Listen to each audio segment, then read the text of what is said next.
Everyone welcome back to my channel. ഇന്ന് April 17-ാം തീയതിയാണ്. അപ്പോൾ ഇന്നത്തെ കറണ്ട് അഫയേഴ്സ് ആണ് ഈ വീഡിയോയിൽ ഞാൻ ഡിസ്കസ് ചെയ്യാൻ പോകുന്നത്. ഇന്നത്തെ കറണ്ട് അഫയേഴ്സ് എന്ന് പറയുമ്പോൾ നിങ്ങൾക്കറിയാം, ഇന്നലത്തെ മോസ്റ്റ് ഇമ്പോർട്ടൻറ്റ് ന്യൂസാണ് ഞാൻ ഈ വീഡിയോയിൽ ഡിസ്കസ് ചെയ്യുക. അപ്പോൾ കോമ്പറ്റേറ്റീവ് എക്സാംസിനൊക്കെ കറണ്ട് അഫയേഴ്സ് ഒരു ഇമ്പോർട്ടൻറ്റ് റോളാണ് പ്ലേ ചെയ്യുന്നത്.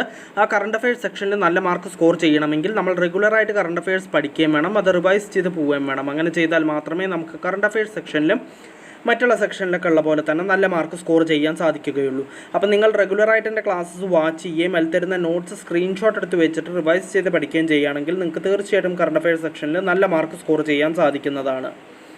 നിങ്ങൾ യൂട്യൂബിലാണ് ഈ വീഡിയോ കാണുന്നതെങ്കിൽ നിങ്ങൾക്ക് ഈ വീഡിയോൻ്റെ ഡിസ്ക്രിപ്ഷനിൽ പോയി കഴിഞ്ഞാൽ നിങ്ങൾക്ക് ഇതിൻ്റെ PDF ഡൗൺലോഡ് ചെയ്യാൻ സാധിക്കുന്നതാണ്. സോ നമുക്ക് ഇന്നത്തെ കറണ്ട് അഫയേഴ്സ് ഇവിടെ സ്റ്റാർട്ട് ചെയ്യാം. First news, India's exports estimated to reach $776.68 billion in financial year 2023-24. അപ്പോൾ ഇന്ത്യയുടെ ഓവറോൾ എക്സ്പോർട്ട്സ് എസ്റ്റിമേറ്റ് ആയിരിക്കുന്നത് അത് $776.68 ബില്യൺ ആയിരിക്കും എന്നാണ് പറഞ്ഞിട്ടുള്ളത് financial year 2023-24. Surpassing last year's highest record, കഴിഞ്ഞ വർഷത്തെ ഹയസ്റ്റ് റെക്കോർഡിനെ സർപ്പാസ് ചെയ്യും എന്നാണ് പറഞ്ഞിട്ടുള്ളത്. അപ്പോൾ ഓവറോൾ എക്സ്പോർട്ട്സ് അതിൻ്റെ പ്രിസീഡിങ് ഇയറിൽ ഉണ്ടായിരുന്നത് $776.4 ബില്യൺ ആണ്. ഇപ്രാവശ്യം അത് $776.68 ബില്യൺ ഉണ്ടായിരിക്കുമെന്നാണ് പറഞ്ഞിട്ടുള്ളത്. അതിൻ്റെ ബാക്കി ഡീറ്റെയിൽസ് ഇവിടെ കൊടുത്തിട്ടുണ്ട്, നിങ്ങൾക്കിത് വായിച്ചു നോക്കാം. നമുക്ക് നെക്സ്റ്റ് ന്യൂസിലേക്ക് കടക്കാം. Kuwait's emir appoints Sheikh Ahmad Abdullah Al Ahmad Al Sabah as a new prime minister of Kuwait. അപ്പോൾ കുവൈറ്റിൻ്റെ പുതിയ പ്രൈം മിനിസ്റ്ററായിട്ട് അപ്പോയിൻ്റ് ആയിരിക്കുന്നത് Sheikh Ahmad Abdullah Al Ahmad Al സാബ എന്ന് പറയുന്ന ഷെയ്ഖാണ്. അപ്പോൾ പുതിയ പ്രൈം മിനിസ്റ്റർ ഓഫ് കുവൈറ്റ് ആയിട്ട് അപ്പോയിൻ്റ് ആയിരിക്കുന്നത്. അപ്പോൾ അതിൻ്റെ ഡീറ്റെയിൽസ് ഇവിടെ കൊടുത്തിട്ടുണ്ട്, നിങ്ങൾക്കിത് വായിച്ചു നോക്കാം. അപ്പോൾ നമുക്ക് നെക്സ്റ്റ് ന്യൂസിലേക്ക് കിടക്കാം. Wholesale price index inflation scales 3-month high of 0.53% in March 2024. അപ്പോൾ ഹോൾസെയിൽ പ്രൈസ് ഇൻഡെക്സ് ഇൻഫ്ലേഷൻ 3 മാസത്തെ ഹൈയിലാണ് എന്നാണ് പറഞ്ഞിട്ടുള്ളത്. 0.53% ഇൻ മാർച്ച് 2024 0.53% ആണ് എന്നാണ് പറഞ്ഞിട്ടുള്ളത്. അതിൻ്റെ ഡീറ്റെയിൽസ് ഇവിടെ കൊടുത്തിട്ടുണ്ട്, നിങ്ങൾക്കിത് വായിച്ചു നോക്കാം. നിങ്ങളിതിൻ്റെ സ്ക്രീൻഷോട്ട് എടുത്ത് വെച്ചിട്ടുണ്ടാവുമെന്ന് കരുതുന്നു. നമുക്ക് നെക്സ്റ്റ് ന്യൂസിലേക്ക് കിടക്കാം. Japanese consortium to invest $370 million in natural gas transition platform. അപ്പോൾ ജാപ്പനീസ് കൺസോർഷ്യം ഇൻവെസ്റ്റ് ചെയ്യാൻ പോകുന്നത് $370 million ആയിരിക്കും.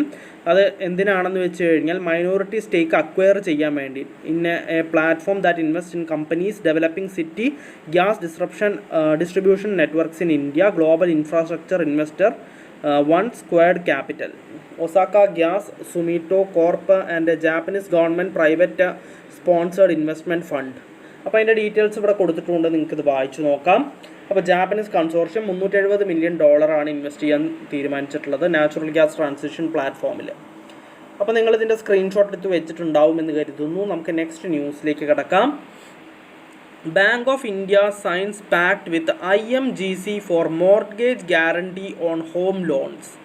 അപ്പോൾ Bank of India, State Bank of India അല്ല, Bank of India agreement sign ചെയ്തിരിക്കുകയാണ് IMGC ആയിട്ട് for mortgage guarantee on home ലോൺസിൻ്റെ mortgage ഗ്യാരണ്ടിക്ക് വേണ്ടിയിട്ടാണ് ഈ എഗ്രിമെൻറ്റ് സൈൻ ചെയ്തിട്ടുള്ളത്. അതിൻ്റെ ഡീറ്റെയിൽസ് ഇവിടെ കൊടുത്തിട്ടുണ്ട്, നിങ്ങൾക്കിത് വായിച്ചു നോക്കാം. അപ്പോൾ നമുക്ക് നെക്സ്റ്റ് ന്യൂസിലേക്ക് കിടക്കാം. India's electronics exports increase 23.6% to $29.12 billion in physical year 24.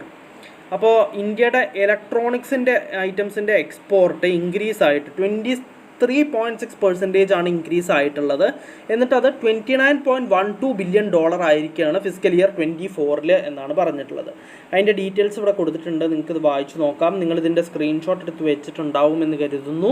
നമുക്ക് നെക്സ്റ്റ് ന്യൂസിലേക്ക് കിടക്കാം. UCB advances to priority sector up over 27% in fiscal year 23 shows RBI data. അപ്പോൾ UCB അർബൻ കോഓപ്പറേറ്റീവ് ബാങ്ക്സിൻ്റെ അഡ്വാൻസസ് ടു പ്രയോറിറ്റി സെക്ടറിലേക്കുള്ള അഡ്വാൻസസിൻ്റെ ഇത് ശതമാനം 27% ആയിരിക്കുകയാണ് ഫിസിക്കൽ ഇയർ 23. RBI ഡാറ്റയാണ് ഇത് പറഞ്ഞിട്ടുള്ളത്, RBIയുടെ ഡാറ്റ റിവീൽ ചെയ്തതാണ്.